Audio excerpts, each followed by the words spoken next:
है। ये बड़ी अपडेट यहां पर आ रही है। आपको बताएं कि भूकंप के झटके लगे हैं सोनीपत में। ये बड़ी खबर, 3:57 पर भूकंप के झटके लगे। जमीन के अंदर 10 किलोमीटर तक हलचल हुई है।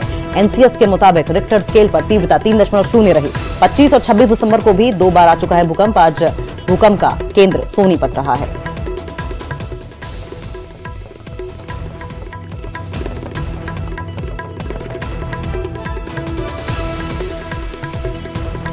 और इसी खबर पर और ज्यादा जानकारी के लिए नितिन अंतल हमारे सहयोगी फोन लाइन पर जुड़ गए हैं। नितिन, बहुत ही अर्ली मॉर्निंग आवर्स में भूकंप के ये झटके आए हैं। क्या लोगों ने अपने एक्सपीरियंस शेयर किए? क्या कहा लोगों ने, क्या बताया? और 12 दिन में तीसरी बार?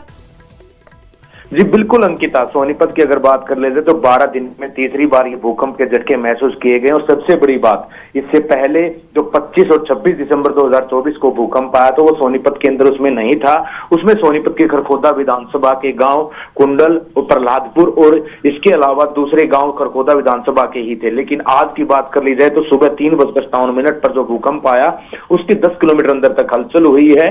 और एनसीएस के मुताबिक जो तीव्रता वो 3 रही है। तो कहीं ना कहीं लोगों ने अपने अभी तक कोई बात तो नहीं रखी है, शायद क्योंकि कुछ लोगों को पता ही नहीं चला था कि हलचल हुई है या नहीं हुई है। लेकिन लोगों में एक डर देखने को मिल रहा है क्योंकि सोनीपत में इस तरह भूकंप के झटके नहीं आ रहे थे। लेकिन अब जिस तरह से लगातार 3 बार भूकंप के झटके आए हैं तो लोगों में एक डर का माहौल दिखाई दे रहा है। क्योंकि सोनीपत में ऊंची ऊंची इमारतें भी देखने को मिल रही है। कुछ इमारतों की जो वैधता वो समाप्त हो चुकी है। और इस तरह के झटके, क्योंकि हालांकि जो आज हैं वो लंबे नहीं बताए जा रहे हैं, लेकिन जो 25 दिसंबर को दोपहर 12:28 पर 31 सेकंड तक भूकंप आया था। और 26 तारीख की बात कर ली जाए तो भूकंप 9:42 पर था, क्योंकि वो भी मॉर्निंग में ही था। और आज फिर अर्ली मॉर्निंग में भूकंप था।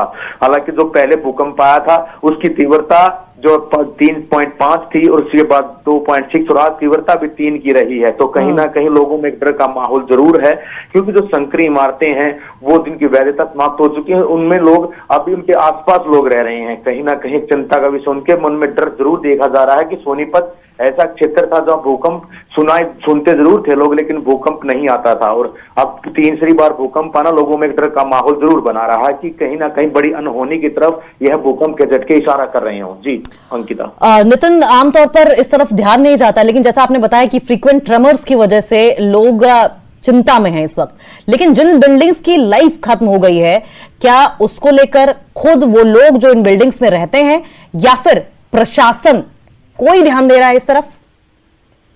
जी बिल्कुल, मैं आपको बता दूं, अगर बात करी जाए सोनीपत की तो मैं नेशनल हाईवे 44 के दोनों तरफ बड़ी बड़ी इमारतें बनाई गई हैं।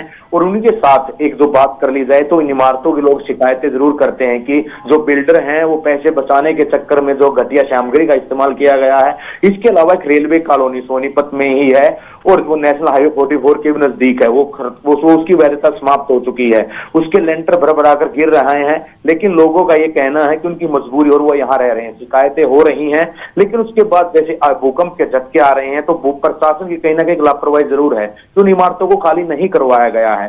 और अगर बात कर ली जाए तो हरियाणा के 13 जिले भूकंप के हाई डैमेज रिस्क जोन में अब लिए गए हैं, जिनमें सोनीपत भी शामिल है। और सोनीपत की सबसे बड़ी बात कि यमुना नदी बहुत नजदीक से बहती है, बड़ी बड़ी इमारतें हैं। उसके साथ साथ दूसरी बात यह कि प्रशासन की तरफ से अभी भी कोई अल्टीमेटम जारी नहीं किया गया है। क्योंकि जो बात कर ली जाए अंकिता भूकंप के समय की, तो सबसे पहले जो समय था वो दोपहर का था, उसके बाद मॉर्निंग का समय आया और आज अर्ली मॉर्निंग। तो कहीं ना कहीं उस जो समय है उसमें लगातार तीसरी बार जो भूकंप आया उसमें बदलाव देखने को मिल रहा है और तीव्रता आज फिर बढ़ी है। और अगर तीव्रता आज समय की हालांकि कमी रही है, पहले 30 सेकंड का था, आज 10 से 12 सेकंड का बताया जा रहा है। लेकिन अगर तीव्रता बढ़ती है और समय बढ़ता है तो लोगों की जान को मुसीबत जरूर बन सकती है। जी अंकिता, बिल्कुल सही कह रहे हैं आप नितिन। आप नजर बनाए रखें, आगे भी इस पर हम आपसे अपडेट लेते रहेंगे। तो फ्रीक्वेंट ट्रेमर्स, ये लगातार बार बार जो भूकंप के झटके महसूस किए जा रहे हैं, जाहिर तौर पर सोनीपत की जनता इस वक्त खौफ में है, क्योंकि आमतौर पर सोनीपत में ऐसा महसूस नहीं किया जाता था।